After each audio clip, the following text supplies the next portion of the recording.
Assalamualaikum warahmatullahi wabarakatuh. Alhamdulillahirabbil alamin. Alladzi allafa baina qulubina fasbahna bi ni'matihi ikhwana. Asyhadu an la ilaha illallah wahdahu la syarikalah wa asyhadu anna Muhammadan abduhu wa rasuluhu wa la nabiyya ba'dah. Allahumma shalli wa sallim wa barik ala Muhammad wa ala alihi wa ashabihi ajma'in wa man tabi'ahum bi ihsanin ila yaumiddin. Ayyuhal hadirun ikhwatal iman, usikum wa nafsi bitaqwallahi faqad fazal muttaqun.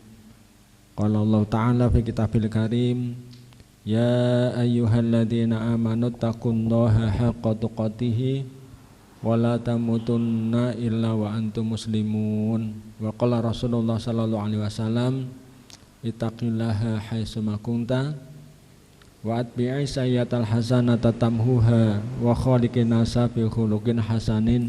Sadaqallahul azim wa sadaqa rasul karim wa nahnu ala dzalika minasyaitin wa syakirin walhamdulillahirabbil alamin. Saudaraku semuanya, masalah hadirun rahimakumullah. Alhamdulillah pagi hari ini cuaca cukup cerah meskipun hawa tetap dingin. Namun hati kita tetap hangat, dihangatkan oleh keimanan kita, sehingga kita bisa bersama-sama hadir di rumah Allah ini untuk menjalankan salah satu aktivitas jihad kita, jihadul ilm. Karena memang menuntut ilmu adalah bagian dari jihad, di mana Rasulullah Sallallahu Alaihi Wasallam menerangkan barang siapa yang keluar dari rumah untuk satu tujuan menuntut ilmu, maka dia dihukumi sedang berjihad fisabilillah sampai dia kembali ke rumahnya. Nah, oleh karenanya aktivitas kita pada pagi hari ini sampai nanti kita kembali ke rumah itu insya Allah bernilai ibadah yang luar biasa, bahkan bernilai jihad fisabilillah. Masyaallah hadirin rahimakumullah, kita semuanya sudah paham bahwasanya al-islamu dinul kamil, ad-dinul al-kamil. Islam adalah agama yang sempurna, ya. Salah satu ciri dari kesempurnaan Islam adalah Islam bersifat sumuliyah, yaitu menyeluruh. Seluruh aspek kehidupan manusia, semua sendi-sendi kehidupan itu tidak ada yang lepas dari pembahasan di dalam agama Islam. Ini namanya agama yang sempurna. Jadi semua aspek kehidupan manusia itu diatur di dalam Islam. Nah, Allah sendiri yang mengatakan bahwasanya Islam adalah agama yang sempurna. Al-yauma akmaltu lakum dinakum wa atmamtu alaikum nikmati wa raditu lakumul Islam madina. Pada hari ini kata Allah, telah aku sempurnakan untukmu agamamu. Jadi Islam ini sudah paripurna, sudah tuntas, sudah sempurna. Ada pertanyaan, apakah agama-agama sebelum Islam itu belum sempurna? Ya belum, ya. Makanya kemudian disempurnakan oleh Islam. Maka tidak ada kekurangan sedikit pun di dalam ajaran Islam. Tidak ada yang bisa dikritisi atau dikritik. Tidak bisa kita mengatakan Islam itu bagus, cuma sayangnya. Nah ini enggak boleh yang seperti itu. Karena benar-benar Islam adalah agama yang sempurna, tanpa cacat, tanpa kurang, tanpa ada kelemahannya. Nah salah satu cirinya Islam itu membahas semua sisi kehidupan manusia. Baik itu yang bersifat ibadah-ibadah mahdhah langsung pada Allah Subhanahu wa taala, atau ibadah-ibadah sosial. Mulai dari urusan masalah pribadi, kita bangun tidur udah ada adabnya, diperintahkan untuk membaca doa. Ya. Masuk kamar mandi, kita diajari untuk berdoa. Keluar kamar mandi, ada doanya lagi. Bercermin, ada doanya. Mau makan, ada doanya. Sampai nanti kita tidur lagi, kita diajari doa. Bahkan cara tidurnya juga diatur. Apa ada agama selain Islam yang mengatur sampai detail seperti itu? Tidur disunahkan miring ke kanan. Meskipun tidak ada larangan haram miring ke kiri, tetapi ternyata dari sisi tinjauan kesehatan itu tidur yang baik itu miringnya ke kanan, bukan ke kiri. Rasulullah memakruhkan tengkurap meskipun tidak haram. Ternyata tinjauan secara kesehatan juga kurang bagus bagi pernapasan. Padahal Rasulullah SAW ini nggak pernah yang namanya belajar ilmu kedokteran. Tetapi atas bimbingan Allah, ternyata semua ajaran Islam itu tidak ada yang bisa dikritisi. Itulah kesempurnaan Islam, meliputi seluruh aspek kehidupan manusia. Hubungan sosial diatur, hubungan keluarga diatur, sampai masalah bernegara ada aturannya, perang pun ada aturannya, politik ada di sana. Pokoknya tidak ada satupun aspek kehidupan manusia yang tidak diatur di dalam Islam. Ini ciri kalau agama itu sempurna. Maka ini yang menyebabkan kaum muslimin ini menjadi umat yang ditinggikan, yang tertinggi, yang mulia. Karena kita memegang agama yang paling mulia, yaitu Islam. Maka al-Islamu ya'lu wa la yu'la alaihi. Islam itu tinggi dan tidak ada yang lebih tinggi dari Islam. Lah, karena kaum muslimin sudah banyak yang meninggalkan sebagian ajaran Islam, maka disitulah kemudian kita itu terpuruk. Ya. Ketika kita betul-betul memegang ajaran Islam, maka kita akan mulia dan kita akan mendapatkan kemenangan di muka bumi. Sehingga sebuah introspeksi ketika kaum muslimin ini kok dapat dikatakan dikuyo-kuyo, tidak mendapatkan tempat atau kemuliaan di muka bumi, bahkan kita dilecehkan, dihinakan, bisa jadi karena sebagian kaum muslimin mulai meninggalkan sebagian ajaran Islam. Maka kalau kita ingin kembali jaya di muka bumi, tidak ada syarat lain, tidak ada cara lain kecuali kita kembali kepada Islam secara totalitas, secara utuh. Ya. Termasuk ketika kita bicara masalah ekonomi, ya. Yang salah satu yang melemahkan kaum muslimin, kita akan lemah dari secara ekonomi, lemah secara politik, lemah secara intelektual. Dan ini memang sebuah kesengajaan yang dilakukan oleh musuh-musuh Islam sejak zaman dulu. Ya. Ketika Islam itu selalu mendapatkan kemenangan, ikhwatal iman, mereka itu kan sampai heran, kenapa sih kita kalah terus? Orang-orang Romawi ini kan dikenal sebagai pasukan yang sangat kuat, negara adidaya yang tidak ada yang bisa mengalahkan Romawi. Tapi begitu berhadapan dengan kaum muslimin, bertempur dengan kaum muslimin, ternyata mereka kalah. Ini yang mereka heran, apa sih yang menyebabkan kaum muslimin kuat? Setelah diselidiki ternyata karena kaum muslimin memegang teguh nilai-nilai agamanya, yaitu Al-Quran. Demikian juga orang-orang salib, ketika perang salib kok mereka kalah terus. Akhirnya ditemukan satu cara untuk mengalahkan kaum muslimin, jauhkan mereka dari Al-Quran. Bukan meninggalkan Islam, tapi sendi-sendi ajaran Islam mulai dilepas dari kehidupan mereka. Maka ketika penjajah Belanda masuk ke Indonesia, mereka mendoktrin kepada kaum muslimin, dah wong Islam ki sing penting ibadah nang masjid, sing penting dzikiran, sing penting maca Quran, sing penting tahlilan, sing penting yasinan. Wis gak usah mikir ekonomi, itu bagian kami. Ya. Kalau mikir ekonomi nanti, wah itu ganggu agama. Gak usah mikir politik, gak usah mikir dan sebagainya. Yang penting fokus ibadah. Itulah kemudian kaum muslimin lemah. Padahal Rasulullah mengatakan al mu'min qawiyun khairun wa ahabbu ilallah minal mu'minin dhaif. Mukmin yang kuat itu lebih baik dan lebih dicintai oleh Allah daripada mukmin yang lemah. Kuat apanya? Ya semuanya. Kuat ekonominya, kuat politiknya, kuat semuanya, kuat ibadahnya kuat. Ya, termasuk kuat secara ekonomi.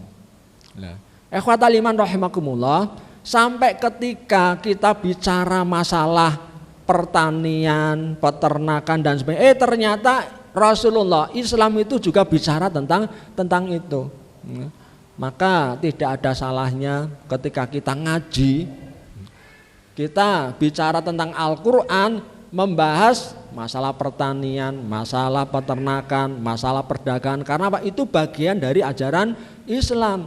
Sehingga ketika kita menjadi kaum muslimin yang berprofesi pedagang, jadilah pedagang yang Islami. Ketika kita menjadi peternak, menjadi petani, jadilah petani dan peternak yang Islami. Ketika menjadi nelayan, menjadi pegawai, menjadi tentara, jadilah semuanya itu bagian dari sarana ibadah kita. Makanya Rasulullah itu juga bicara tentang pertanian. Bahkan ketika beliau kurang paham tentang teknik pertanian, masalah menyilangkan kurma, kata Rasulullah, antum a'lamu bi umuri dunyakum. Dah kamu itu lebih tahu urusan dunia kalian. Maka tidak mesti kudu kiai, tidak mesti ulama yang ahli di bidangnya, itu silakan bicara tentang keahlian masing-masing. Itulah hebatnya Islam ya. Makanya pada pagi hari ini kita akan bicara yang agak berbeda dari biasanya. Ini karena memang request dari panitia untuk menyampaikan materi yang berkaitan dengan pertanian, peternakan dengan teknologi modern yang lebih Islami dan menjadikan kaum muslimin sukses berprofesi sebagai petani. Ya. Ini petani bukan ini yang hadir di sini. Ada yang petani, ada yang bukan, itu ya. Ya. Sementara yang bukan petani nikmati aja lah. Ya. Berusaha untuk kita mencintai profesi petani, profesi peternak, itu ya. Jadi dinikmati saja apapun profesi penjenengan semuanya. Kita akan bicara yang berkaitan dengan masalah petani, peternak ya. Dan saya ini yang matur di sini ini petani tulen. Saya ini petani tulen, jadi bukan petani petanian. Saya ini petani, saya ini juga peternak itu ya. Ini salah satu bukti kalau saya itu petani. Ini bukan pencitraan ini Bapak Ibu ya, bukan pencitraan. Ini benar-benar sawah saya. Saya ini nanam padi. Ini di Jongke, di Kelurahan Jongke. Saya nyewa punyanya kantor kelurahan, ada 6.000 meter. Nih. Jongke, kok Tawangmangu? Oh iya Manggung. Yang sudah sebelah barat dekat dengan Jati, udah perbatasan dengan Jaten, itu ya. Dan udah panen. Sekarang saya masih menyimpan tanamannya, malainya seperti apa, itu ya. Bisa dipamerkan, bisa dibandingkan dengan produk-produk petani biasa. Saya juga peternak. Ini sapi saya di Matese. Cuma sekarang udah habis Pak. Udah habis, udah tak biarin itu ya, karena sisa-sisa itu mau tak remajakan kembali karena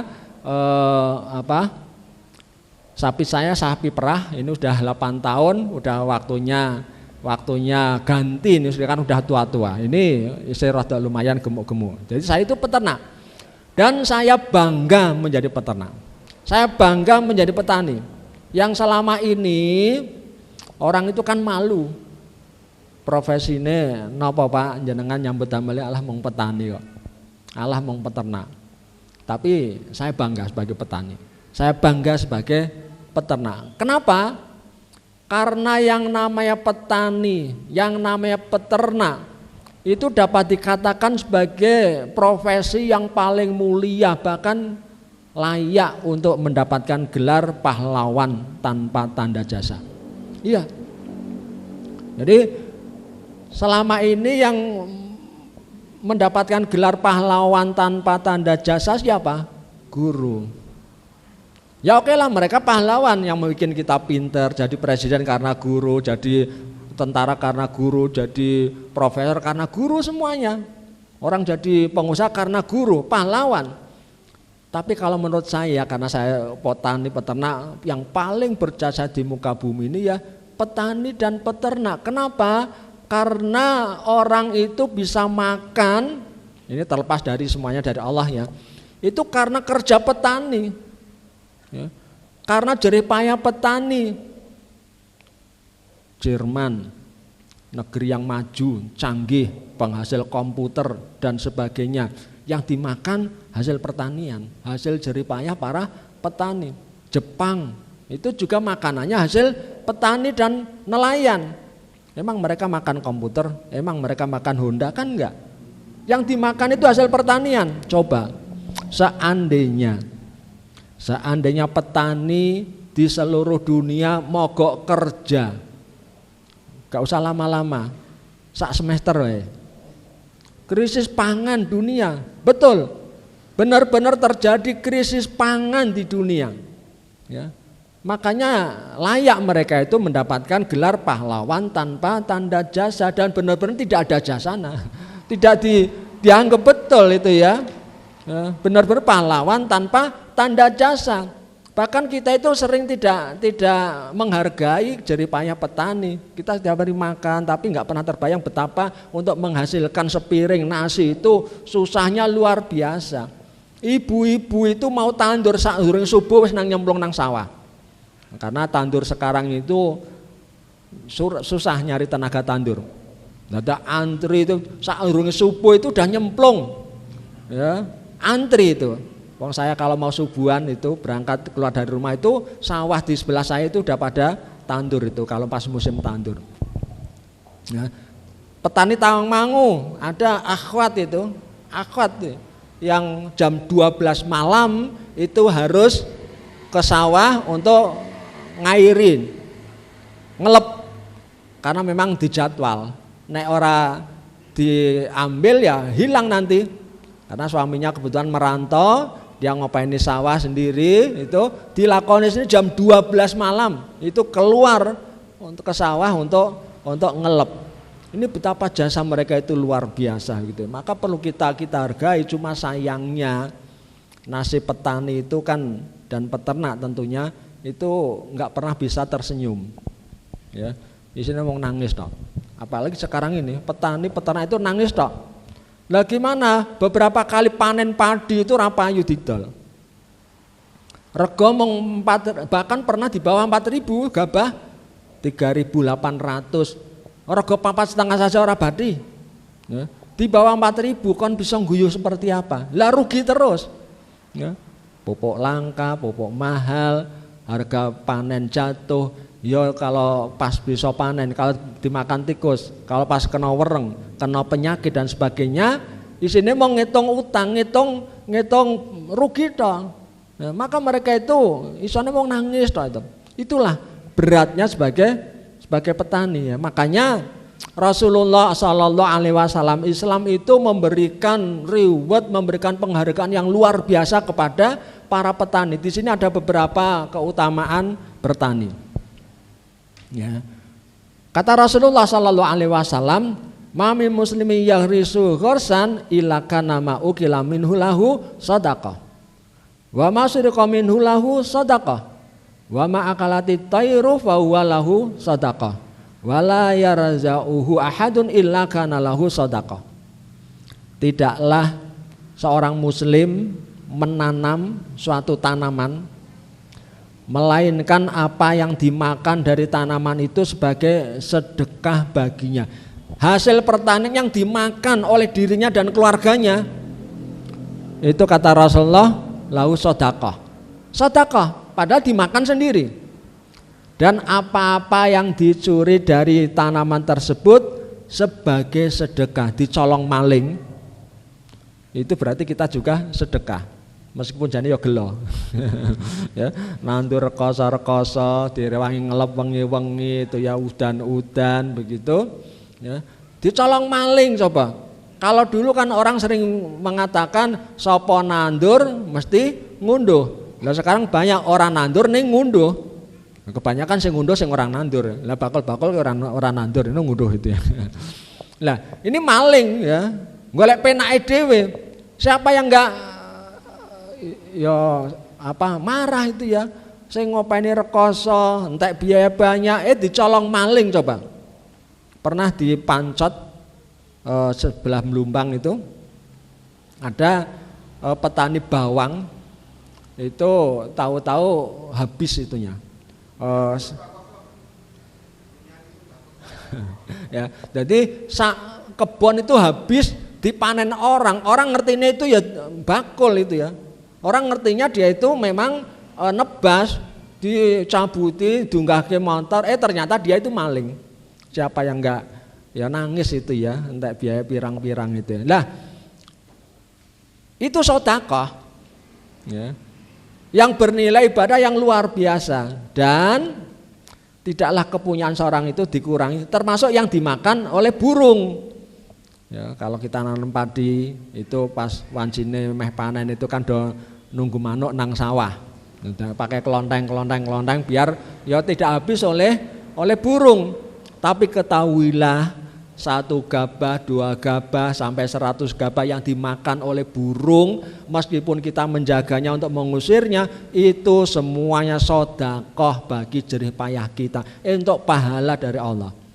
Biarlah orang lain, manusia kurang memberikan penghargaan kepada para petani.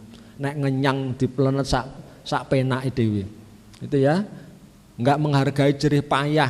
Mestinya gabah itu dibayar di atas 5.000, mong dibayar di bawah 4.000. Ini kan enggak rego sak penake dhewe. Mereka enggak menghargai, tapi Allah Subhanahu wa taala memberikan penghargaan yang luar biasa sampai dimakan burung, dimakan ulat, kena penyakit. Lahu sedekah, baginya itu akan mendapatkan sedekah dan tidaklah kepunyaan seorang itu dikurangi melainkan menjadi sedekah baginya. Jenengan panen gagal untuk pahala tapi ya tetap rugi Pak. Tetap nelongso begitu ya. Ya. Dari Anas bin Malik radhiyallahu anhu bahwa Rasulullah sallallahu alaihi wasallam bersabda, "Mami muslimin yarisu hursan aw yarja'u zar'an fayaqula minhu tayrun au insanun au bahimatun ila kana lahu bi shadaqah." Artinya hadisnya banyak yang bicara tentang masalah petani itu sedekah. Tidaklah seorang muslim menanam pohon, tidak pula menanam tanaman kemudian hasil tanaman tersebut dimakan oleh burung, dimakan oleh ulat, dimakan oleh kambing, dimakan oleh binatang, melainkan tanaman tersebut menjadi sedekah baginya. Ya. Yang kedua, apa keutamaan menjadi petani? Membuat kita semakin yakin akan kuasa Allah. Ya. Bagaimana bisa bibit-bibit tumbuh menjadi pohon dan menghasilkan hasil pangan dari sebutir biji padi ditanam, tumbuh, kemudian melahirkan 7 malai, masing-masing malai 100 biji, jadi 700 biji. Itu yang minimal. Belum kalau satu bibit itu bisa anakannya 50. Ada enggak anakannya 50? Ada yang lebih. Ya, ketika saya nanam padi, itu rumpunya di atas 50 batang dari satu bibit. Sebab saya nanamnya itu bibitnya satu-satu, bukan sak gepok. 3, 4. Kalau petani umumnya kan 3, 4, ya. Paling sithik 2, 1 enggak berani, ya, 1 dimakan keong entek jarene. Saya satu-satu.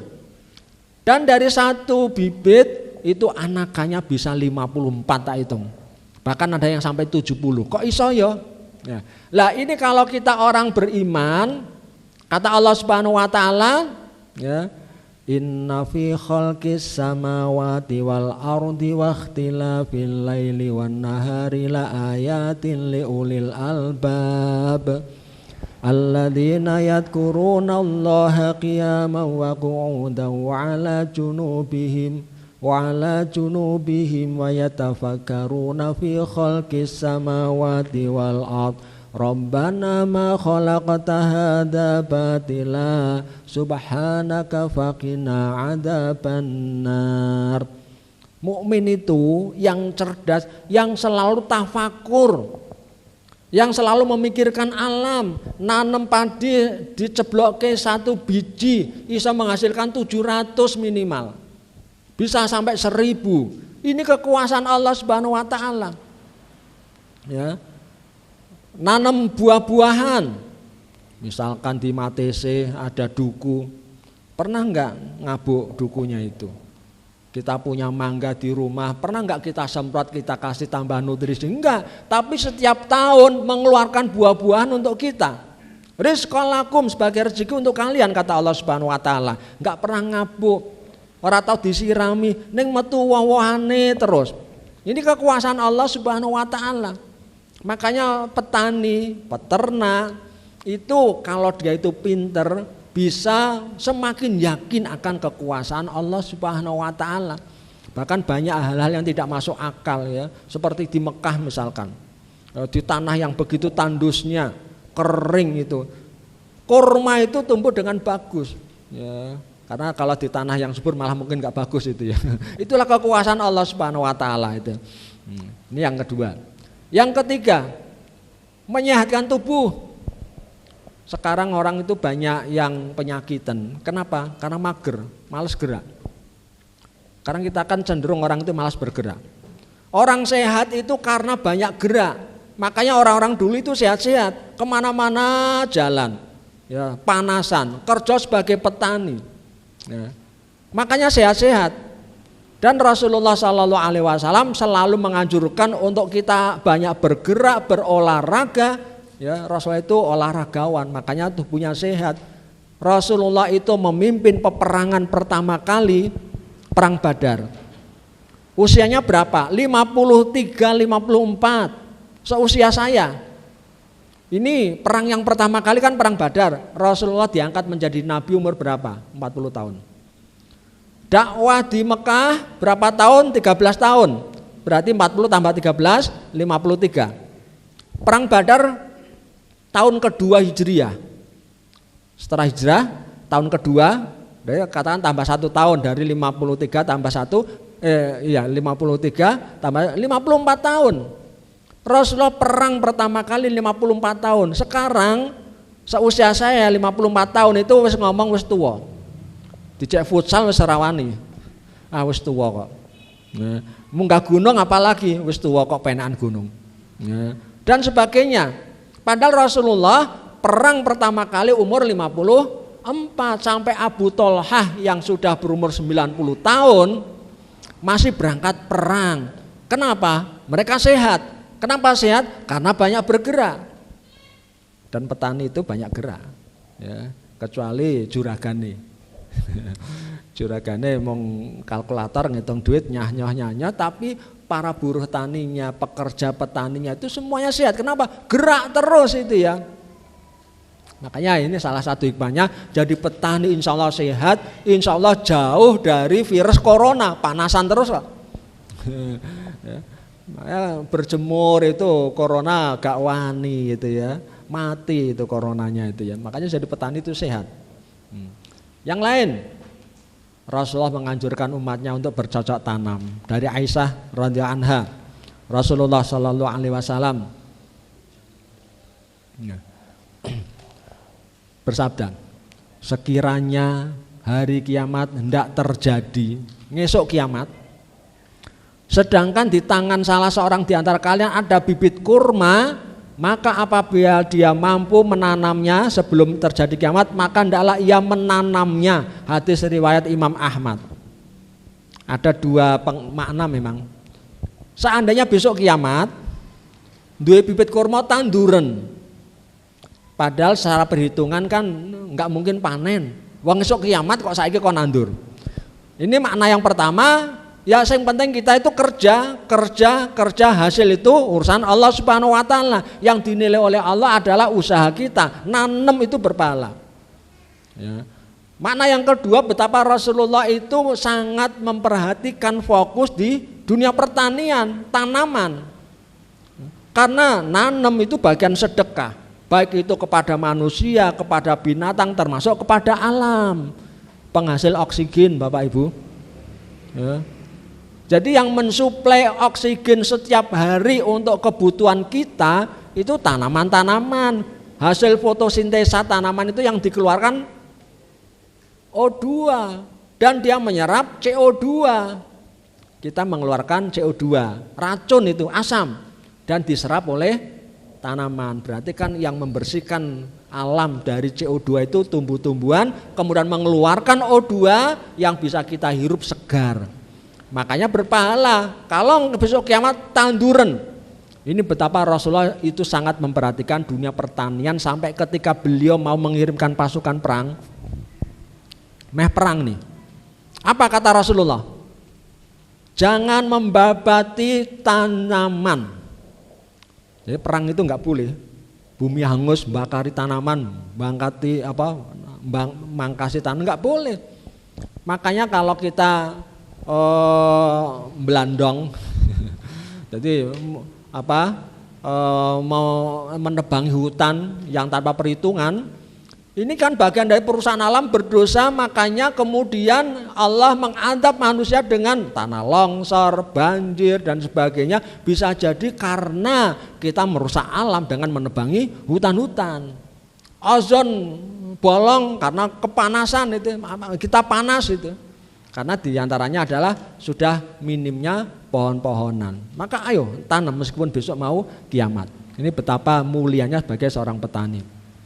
Yang kelima, menyelamatkan makhluk hidup. Tadi ya, terlepas dari semuanya Allah. Jadi nanti jangan, wah ini penyimpangan akidah, yang memberi makan itu Allah bukan petani itu ya. Itu semuanya Allah, cuma ya jalarane. Dari petani menyelamatkan makhluk hidup, ya ternak bisa makan, burung bisa makan karena petani. Manusia kita juga bisa makan karena jasa petani.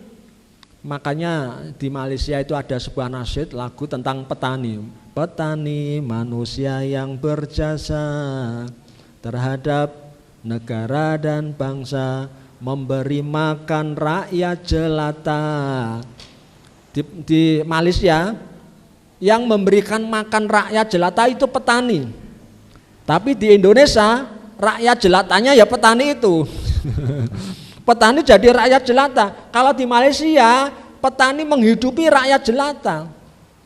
Artinya petani itu makmur. Kenapa? Karena mendapatkan perhatian. Gagal panen diganti oleh pemerintah. Kalau sekarang gagal panen, ya tanggung dewe, nanggung utang dewe. Ya. Di Malaysia gagal panen diganti oleh pemerintah. Dan kita sebetulnya sudah punya undang-undang itu. Cuma belum dilaksanakan. Ya. Jadi undang-undang asuransi untuk petani, gagal panen diganti, tapi belum dilaksanakan. Ini perhatian pemerintah. Sementara pemerintah kita itu jelas keberpihakan kepada petani itu sangat rendah. Makanya tadi nasib petani itu selalu nangis, nggak pernah bisa tersenyum. Kenapa? Diremehkan. Padahal Allah menganggap mulia bagi para petani, menyelamatkan hidup manusia. Coba tadi saya sampaikan, sak semester wae petani itu mogok kerja, nggak usah beternak, nggak usah nanem. Krisis pangan dunia, Jerman bingung, Amerika bingung, meskipun mereka punya banyak duit. Ya, itu tadi keutamaan bertani. Sekarang keutamaan beternak. Disebutkan di dalam Al-Quran, surat Al-Mu'minun ayat 21, dan sesungguhnya pada binatang ternak itu terhadap pelajaran yang penting bagi kamu. Kami memberi minum kamu dari air susu ya, yang ada di dalam perutnya, dan juga pada binatang itu terdapat manfaat yang banyak untuk kamu dan sebagian dari kamu untuk makan. Disebutkan dalam Al-Quran tentang beternak. Dan masih banyak ayat-ayat yang lain yang nyinggung masalah peternakan. Rasulullah Shallallahu Alaihi Wasallam pernah berbincang-bincang dengan para sahabat mengenai dunia peternakan. Semua nabi pernah menggembala kambing, kata beliau. Para nabi semuanya penggembala kambing. Ya. Kemudian seorang sahabat bertanya, engkau sendiri bagaimana ya Rasul? Aku pernah menggembala kambing, jawab Nabi Shallallahu Alaihi Wasallam. Dialog singkat tersebut mengisyaratkan bahwa menjadi peternak atau penggembala ternak adalah profesi yang pernah dilakukan oleh para nabi. Jadi kalau sekarang kita sering bicara ittiba' Rasul, tegakkan sunnah, jadilah peternak. Kalau kita ingin meneladani Rasulullah, jadilah peternak, termasuk petani. Karena ternyata para nabi sejak zaman dulu itu beternak. Termasuk Nabi Adam. Nabi Adam itu sudah mulai mengajarkan bagaimana beternak. Hampir semua nabi, bahkan semua nabi, Nabi Musa beternak juga. Rasulullah itu membayar mas kawin kepada Khadijah. Apa yang diberikan? Onta. Ada yang mengatakan 30 ekor. Ada yang mengatakan 40 ekor. Jadi bukan seperangkat alat sekolah. Sekolah apa sholat. Seperangkat saking grogine seperangkat alat sekolah. Itu ya. Kalau kita kan seperangkat alat sholat. Stok orang nembel-nembel. Rasulullah itu ya, memberikan mahar untuk Khadijah 40 ekor onta. Itu nak dinilai berapa? Ratus juta apa berapa miliar itu ya. 40 ekor kali katakan 30 juta. 1 miliar itu. Berarti Rasulullah itu menghargai kaum wanita dengan mahar tinggi. Jadi jangan ngeremehke wanita, maharnya tinggi nek duwe. Tapi kata Imam Syafi'i, sebaik-baik perempuan itu yang paling murah maharnya, ora jual mahal. Saya mau kamu nikah neng 30 ekor onta kayak Rasulullah itu ya. Ya enggak ora payu, ora bakal dinikahi. Ya. Tapi sebaik-baik laki-laki yang paling mahal bayar maharnya. Jadi dalil lagi dewi-dewi. Jangan kemudian yang dibaca oleh laki-laki dalil yang paling murah. Loh, wanita terbaik itu yang paling murah. Nanti perempuannya enggak, sebaik-baik laki itu yang paling mahal loh. Orang ketemu akhirnya ya. Ini semuanya punya dalil sendiri-sendiri. Jadi para nabi itu peternak. Maka kalau kita itu ingin ittiba' Rasul, pengen nyunnah, jadilah peternak. Orang ketang nang omah duwe mentok, duwe bebek, duwe kelinci. Naik kucing gimana Pak itu? Kucing apakah termasuk binatang ternak itu ya? Ya. Bahkan nih, banyak penulis sirah nabawiyah menjelaskan bahwa ketika berusia muda Nabi Muhammad Shallallahu Alaihi Wasallam adalah seorang penggembala kambing yang terampil. Ya, pendek kata, Bapak Ibu sekalian dan saudaraku semuanya, peran hewan ternak dalam kehidupan manusia yang pertama produk utama ternak, susu, daging, telur dan madu ini kan semuanya hasil peternakan ya. Merupakan bahan pangan hewani yang memiliki gizi tinggi dan dibutuhkan oleh manusia untuk hidup sehat, cerdas, kreatif dan produktif. Gizinya tinggi itu dari peternakan. Susu peternakan. Itu ada susu dele, itu kan pertanian ya. Sama. Daging, telur, madu, itu semua hasil peternakan yang nilai gizinya tinggi dan dibutuhkan oleh kehidupan manusia. Yang kedua, sumber pendapatan. Ya, orang beternak itu untuk mendapatkan pendapatan, sehingga ada orang kaya karena beternak, orang bisa ngeragati sekolah karena ternak. Bahkan di Bali itu banyak orang itu yang kaya karena ternak sapinya. Ya, hampir semua rumah di desa, ketika saya belajar tentang peternakan dan pertanian di Buleleng, Bali, itu saya belajar khusus tentang ternak dan tani secara organik dengan teknologi modern itu di Bali, di Buleleng, di daerah gunung. Semua orang di desa minimal punya 10 ekor dan rumahnya jelek-jelek banget. Bukan orang kaya, tapi minimal sapinya 10 ekor itu. Kalau di tempat kita sapi 10 ekor sudah orang kaya. Di sana orang-orang gede rumahnya jelek, miskin, sapinya 10 ekor. Sapi-sapi Bali. Itu luar biasa itu. Sumber pendapatan. Ya. Yang ketiga sebagai tabungan hidup. Ini di desa-desa biasanya duwe wedhus, duwe sapi nggo tabungan, nggo celengan. Engko nek anake meh nikah tak dolke sapi. Engko nek anake meh munggah sekolah tak dolke wedhus. Itu. Buat tabungan. Untuk sekolah maupun untuk haji. Ya, orang munggah haji itu engko adol sapi lah. Celengan. Yang keempat sebagai tenaga kerja pengolah lahan. Kalau sekarang sudah jarang kita dapati ada orang ngeluku pakai sapi. Semuanya pakai traktor, mekanisasi pertanian. Ya. Kemudian alat transportasi, kalau dulu masih ada sapi membawa gerobak, kuda, delman itu sebagai alat transportasi. Kemudian yang ketujuh pupuk organik. Ya. Ini penting ini nanti pupuk udah mulai langka, pupuk kimia semakin mahal dan kita ditakut-takuti dengan berita tahun 2024 sudah tidak ada subsidi untuk pupuk pertanian.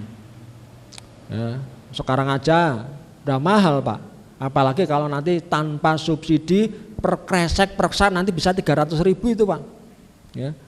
Kan orang jerit gimana? Petani itu, maka sudah saatnya kita harus bisa bikin pupuk sendiri dengan pupuk organik. Ini hasil dari peternakan, baik itu urinnya maupun fesesnya, kotoran sapinya maupun kencing sapinya itu bisa dijadikan sebagai pupuk organik.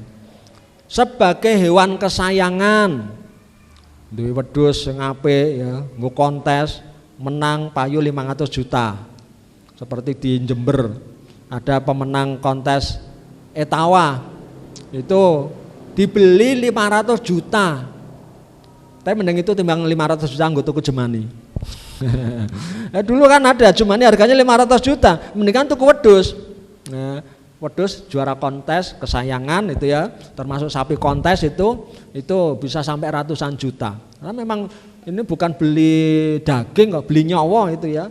Karena juara itu harganya mahal. Wong burung saja yang kecil itu bisa sampai ratusan juta. Bahkan ikan lohan itu ada yang 1 miliar dulu itu. Ya, itu mau diambil apanya, seneng. Sebagai hewan kesayangan. Kemudian ternak juga bermanfaat dalam ritual keagamaan.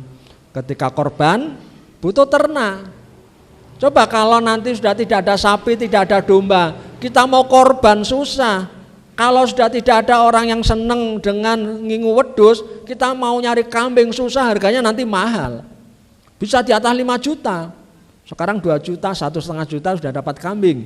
Ya. Kalau enggak ada kambing bisa 5 juta. Enggak ada sapi bisa 30 juta. Ya. Untuk bayar zakat, ya, zakat ternak ada.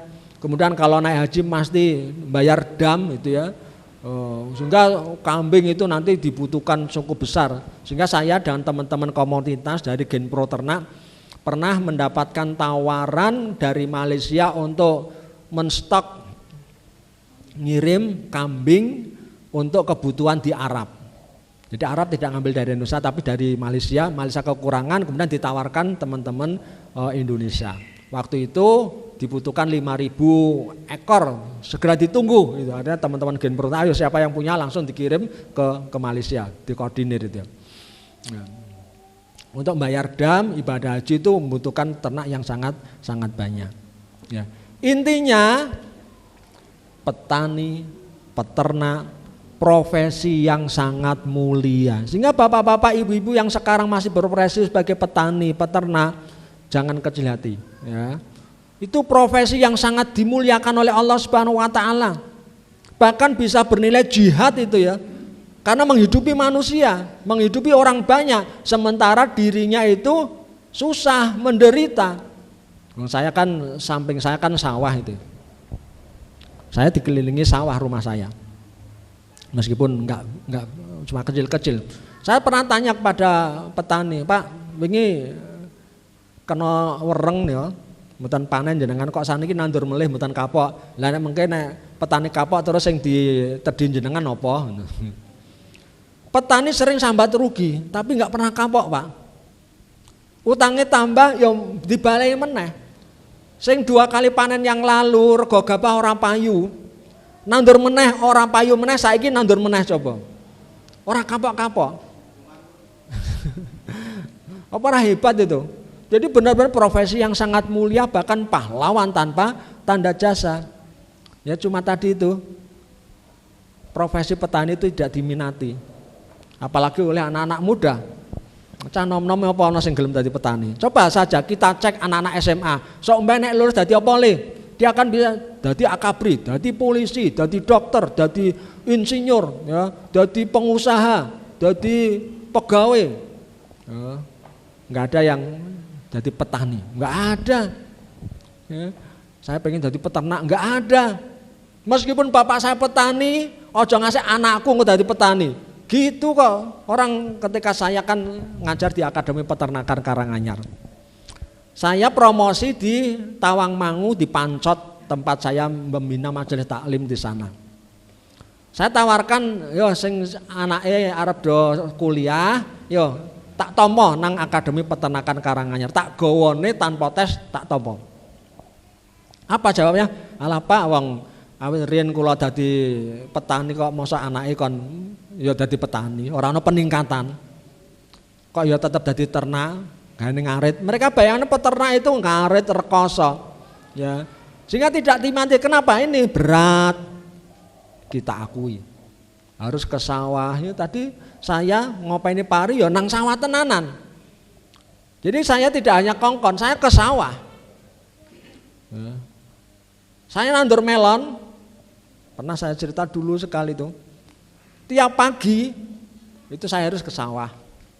Nilai, apalagi ketika melon saya itu kena bercak daun. Itu karena modalnya gede, nek entek ya entek kabeh. Ada tiap pagi bar subuh tak parani, tak bacake Al-Fatihah di sana. Dan panen dewe. Ini Pak Hari Susanto nandur sebelah saya sekitar 100 meter, entek. Mulai dari matese habis semuanya. Itu logikanya kena kabeh, virus itu. Samping saya kena. Wah, saya itu udah deg-degan ini. Ya, wes habis ini enggak panen. Saya pasrah sama Allah, tiap pagi tak wacaki Al-Fatihah. Sambil terus tak semprot. Bukan dengan racun, dengan E4 waktu itu. Tak kocor dengan E4. Terus sambil doa terus. Panen. Sampai tukang tebasnya itu tanya ke saya, "Pak, kok jenengan panen dhewe niku resepe nopo?" Jawab saya enteng, Al-Fatihah, Mas. Termasuk ini tadi yang kita semakin yakin akan pertolongan Allah itu di sini enggak masuk akal itu. Tapi Allah menyelamatkan melon saya dengan bacaan Al-Fatihah.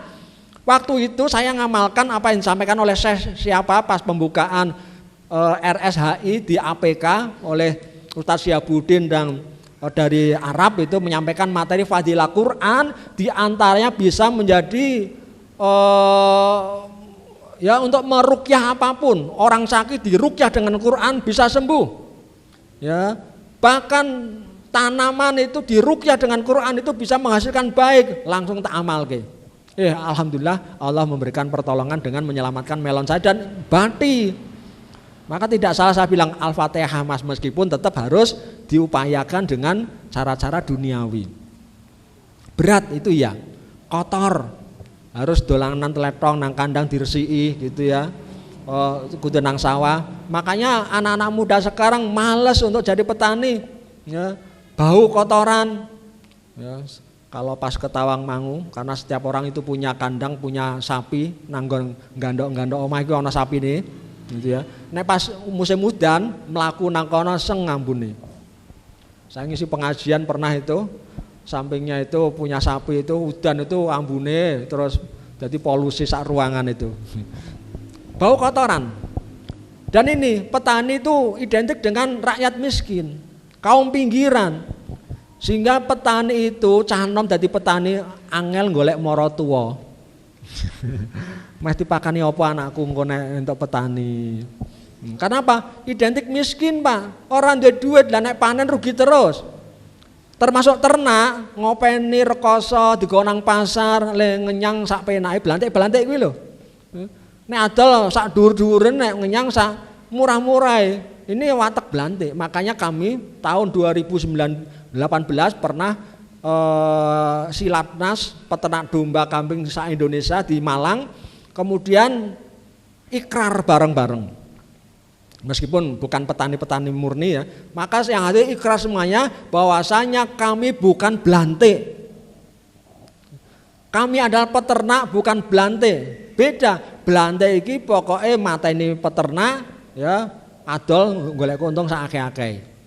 Padahal belantik itu bisa urip, iso mlaku mergo ana peternak. Coba nek peternak dipateni, bakul sayur mateni petani, terus akan kerja apa? Makanya jangan jadi belantik jiwane. Ya, kita harus bisa menolong para peternak dan petani. Diregani sing lumrah. Bahkan nek perlu dinilai lebih. Saya punya teman di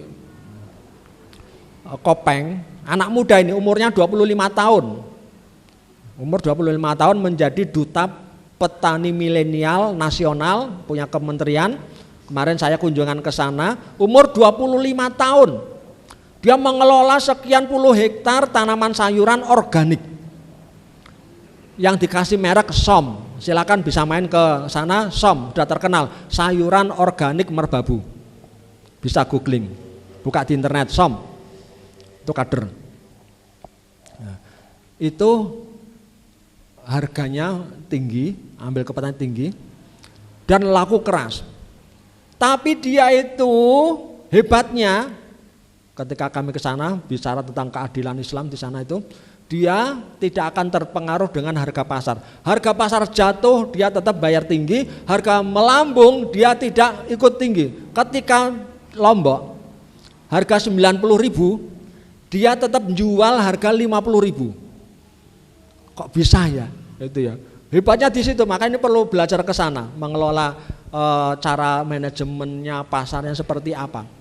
Dia kata beliau itu, Mas Sofan namanya, saya ingin menghargai petani. Petani tak bayar mahar. Dan saya bisa jual mahal ke kalangan-kalangan tertentu, organik. Harganya mahal dan laku keras. Karena saya beli tomat tapi tomat yang kecil-kecil ini enak itu per kilonya 30.000. Tak bawa pulang enak itu. Dan organik, sehat. Laku keras di sana. Ya, itu. Jadi menghargai petani. Sehingga jangan sampai jadi petani yang pahlawan itu kok hidup dalam kemiskinan. Ini makanya tidak diminati karena petani itu miskin. Lah rugi terus. Ya. Terus gak keren. Ya. Alah mong petani gak canggih, mendingan jadi guru meskipun hanya wiyata bakti terus ya. Orang entuk gaji honorer entek nggo transport tapi bangga sebagai guru, keren. Tapi petani gak keren Mas. Makanya tidak diminati gitu ya. Makanya ayo bagaimana kita itu bisa memotivasi generasi muda untuk mau bertani dan beternak karena ini sumber penghidupan manusia. Caranya bagaimana? Ya kasih penghargaan kepada mereka. Dihargai mereka. Sehingga apa? Petani hidupnya itu bisa makmur. Ini yang menjadi cita-cita kami. Kebetulan kami itu juga ketua PPNSI, Perhimpunan Petani Nelayan seluruh Indonesia untuk Kabupaten Karanganyar. Kemudian sekarang saya ketua bidang tani nelayan di Jawa Tengah. Itu selalu motonya adalah petani sejahtera, bangsa berjaya. Kita ingin mensejahterakan petani. Ya. Kita akan terus berjuang, baik itu kepada petani maupun kepada pemerintah. Itu bagaimana memberikan perhatian kepada para petani.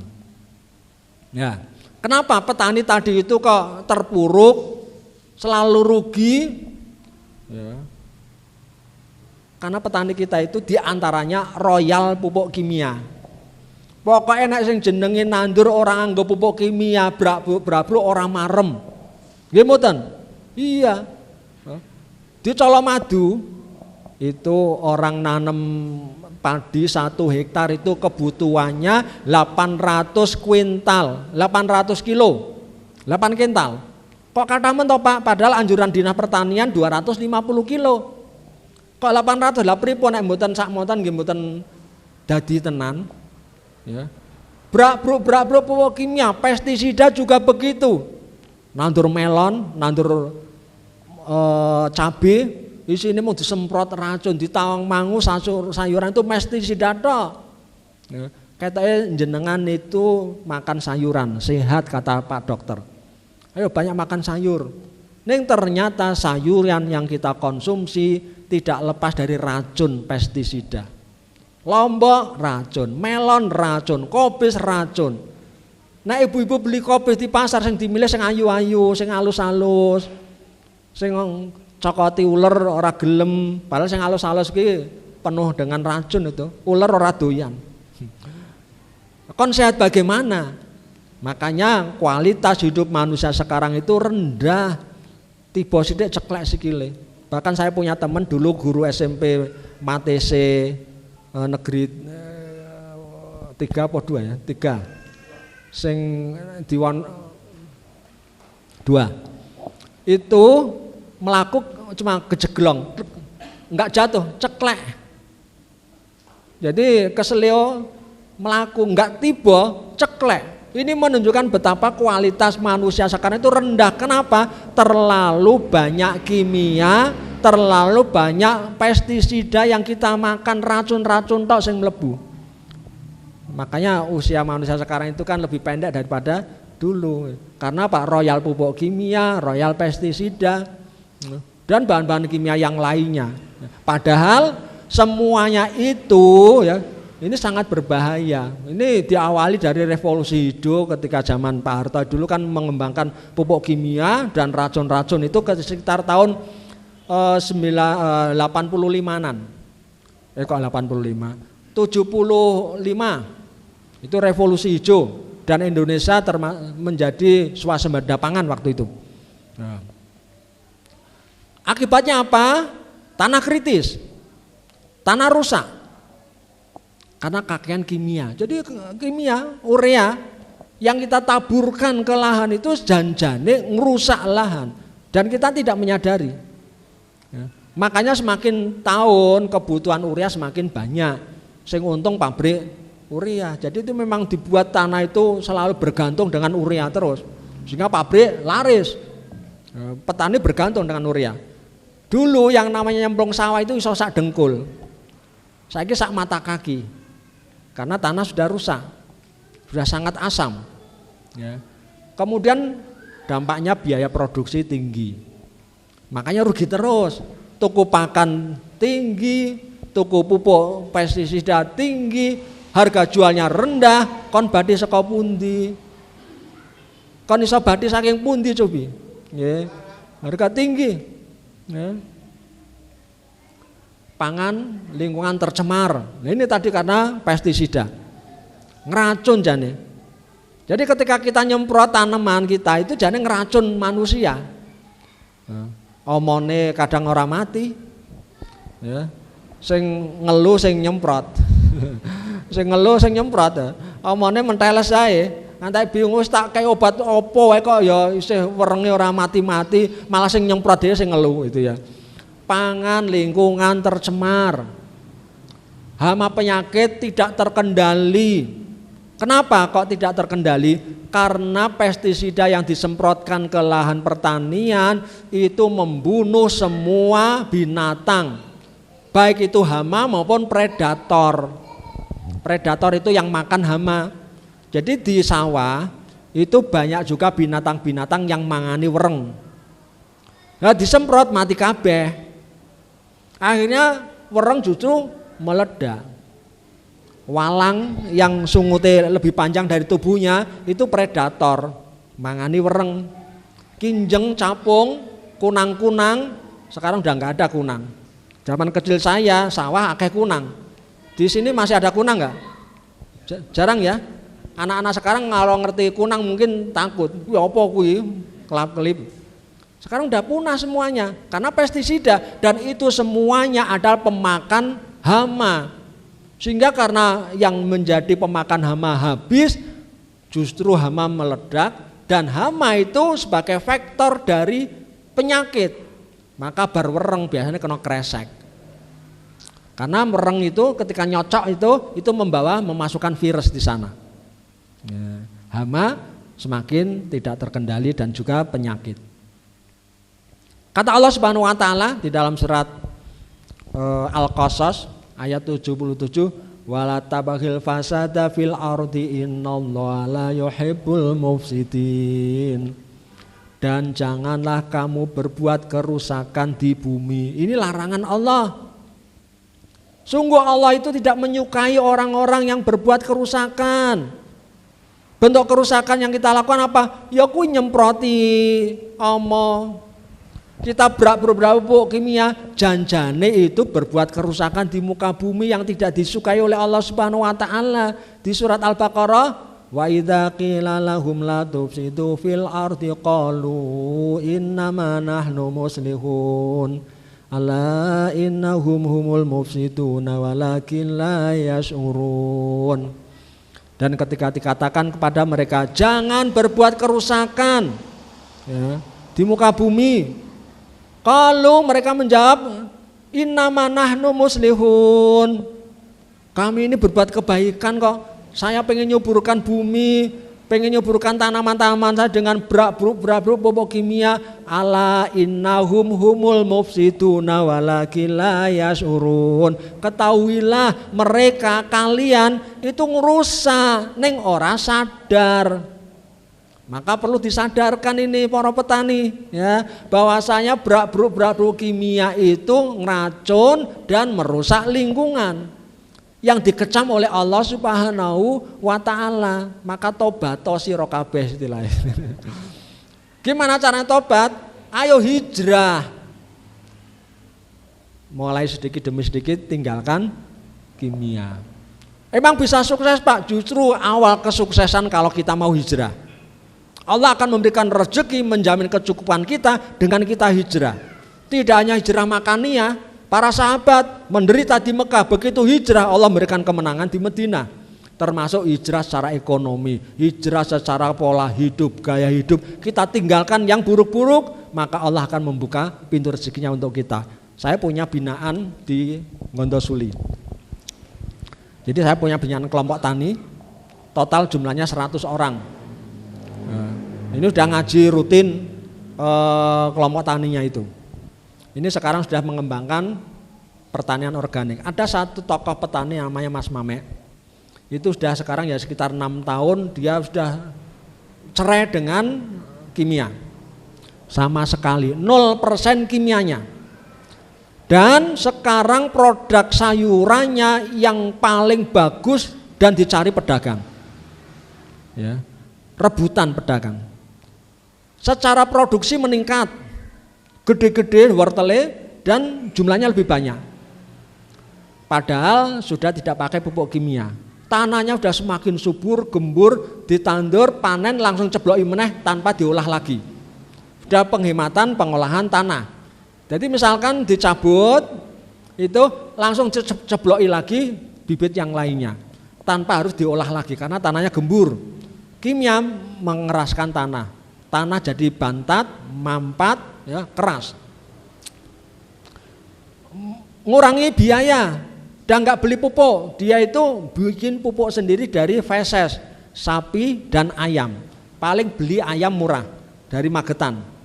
Ya. Sak karung sampai tempat itu hanya 15.000 dari Magetan. Itu dicampur dengan feses sapi yang nggak bayar. Hanya itu tok.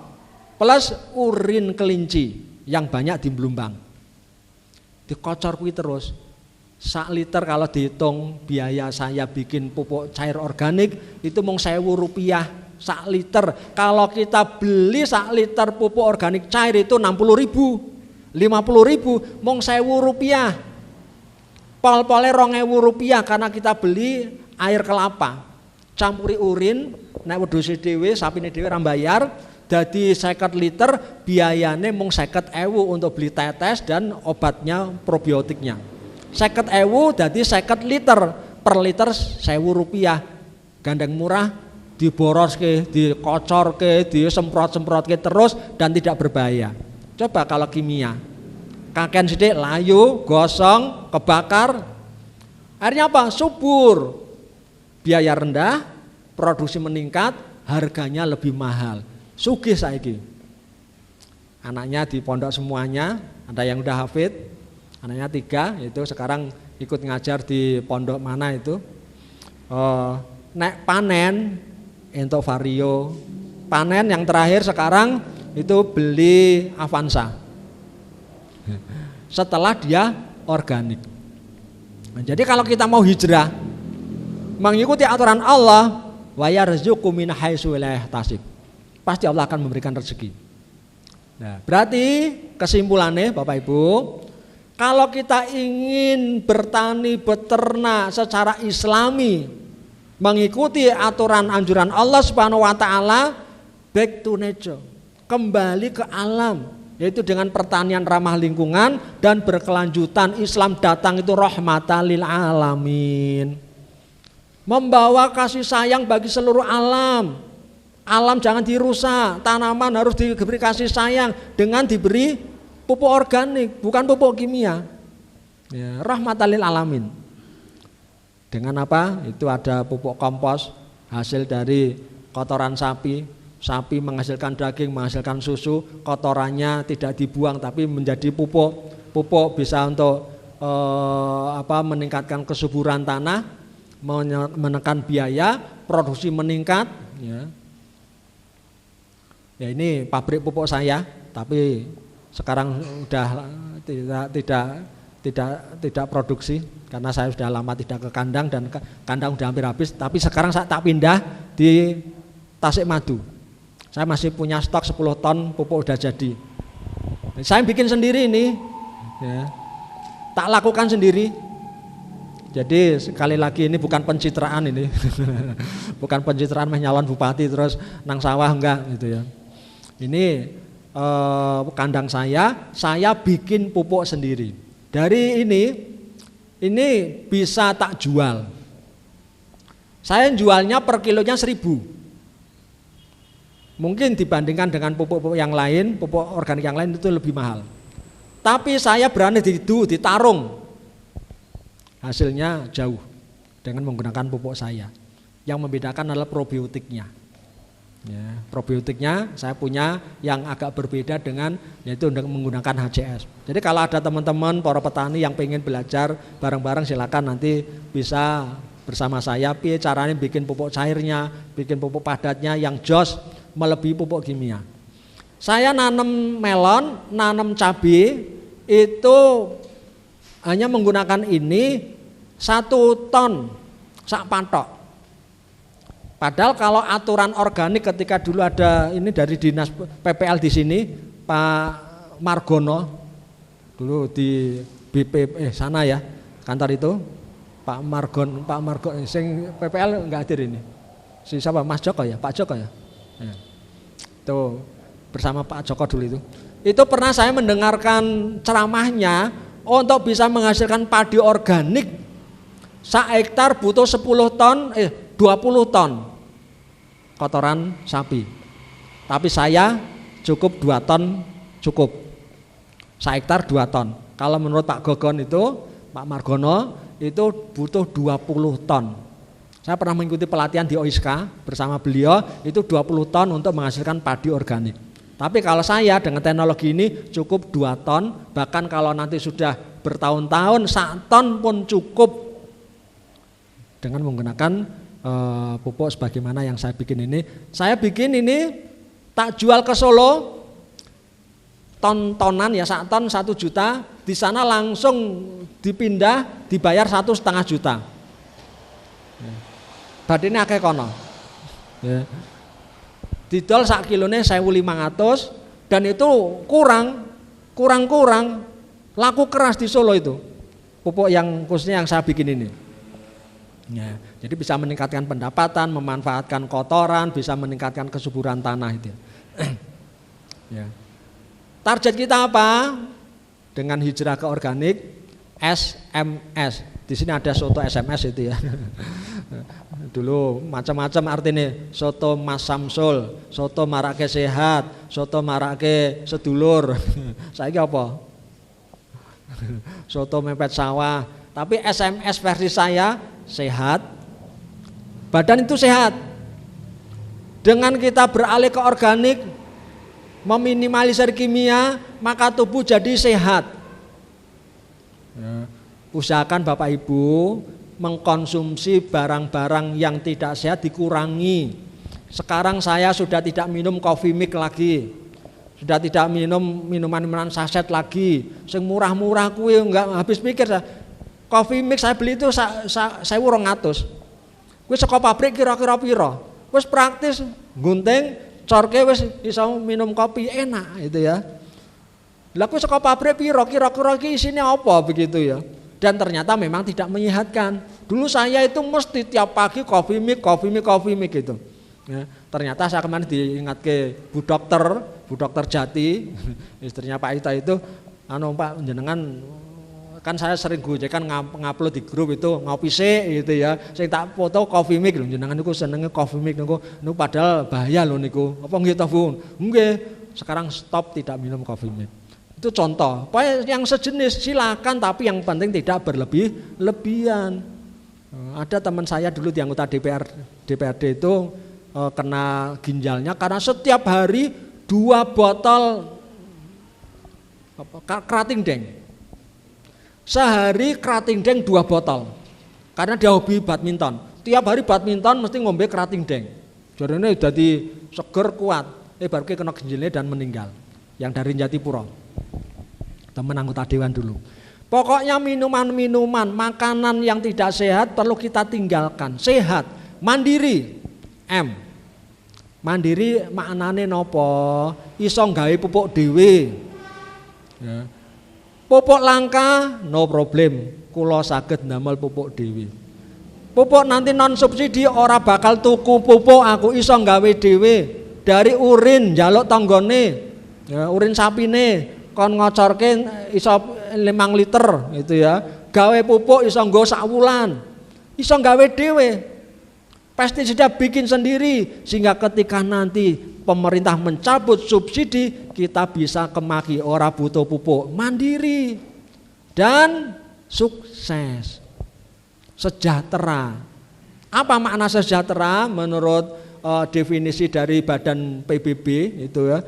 Yang namanya sejahtera itu badan sehat, akal cerdas, kantong tebal. Duwe-duwe itu namanya sejahtera. Jadi sehat kaya ngopo, ning utange pirang-pirang yo marake ngelu. Iso stroke nggih. Duit tetap perlu, Bu. Wong sugih itu juga perlu karena membayar SPP itu bukan hanya dengan kaya hati, sing penting kaya hati. Ning ora iso membayar SPP kaya hati itu. Tetap kudu duwe duit. Kene iso duwe duit gimana? Tanine bati, ternakne bati. Lah dengan kembali ke organik, insya Allah kita akan mendapatkan kesuksesan karena berkah dari Allah juga karena ditekan biaya produksinya, hasilnya meningkat. Lho napa saged organik bisa meningkatkan produksi? Kalau kita bicara teknologi bisa. Masalahnya ilmu, teknologi. Dulu orang nggak pernah berpikir yang namanya manusia bisa terbang, tapi sekarang orang bisa terbang naik pesawat. Sesuatu yang tidak mungkin jadi mungkin. Ya. Yang lama bisa jadi cepat.